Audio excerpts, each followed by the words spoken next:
কিছু করার নাই ভাই, এটাই বাংলাদেশ, মাইনে নিতে হবে, কিছু করার নাই। আমিও নির্লজ্জ, আমি বলি খেলা দেখবো না, তারপরও খেলা দেখতে বসি। কিন্তু আমি গ্যালারিতে যাই না, আপনাদেরকেও বলি আপনারা গ্যালারিতে যাই কেউ খেলা দেখেন না। ঠিক আছে, অ্যাপস ট্যাপসে দেখেন, গ্যালারিতে যাই খেলা দেখেন না। যখন গ্যালারিতে যাবেন তখন এই বিসিবির ইনকাম বাড়বে, বুঝবে না। কিন্তু গ্যালারিতে না যায় টিভিতে বা অনলাইনে দেখেন, গ্যালারির টিকিট বিক্রি হবে না, তখন অন্তত বুঝবে যে আসলে বাঙালি আমাদেরকে খেলা মাঠে এসে দেখা বয়কটই করছে। আর এরাই বাংলাদেশ। যদি আফগানিস্তান আজকে 300 রানে অল আউট হইতো, তাহলে বাংলাদেশ অন্তত সুন্দরভাবে 250 রান পার করে তারপরে অল আউট বা ওভার শেষ করতো। যেহেতু 190 রানে তারা অল আউট হয়ে গেছে, যদি একজন রিটায়ার্ড হার্ট, তারপরেও ধরেন অল আউটই এটা, সে তো নাম ছিল, খেলতে পারে নাই।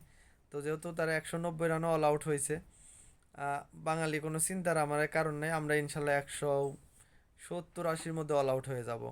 এতে নিশ্চিত, কোনো ঝামেলা নাই, নিশ্চিন্তে থাকেন। আর একটা কথা বলি, যারা ভিডিওটা দেখতেছেন, আর রাত জাগার দরকার নাই, ঘুমাই পড়েন।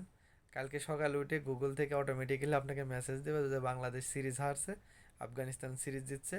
2027 ওডিআই ওয়ার্ল্ড কাপ খেলার জন্য বাংলাদেশকে অবশ্যই বাছাই পর্ব খেলতে হবে। তো আর কিছু করার নাই। আমারে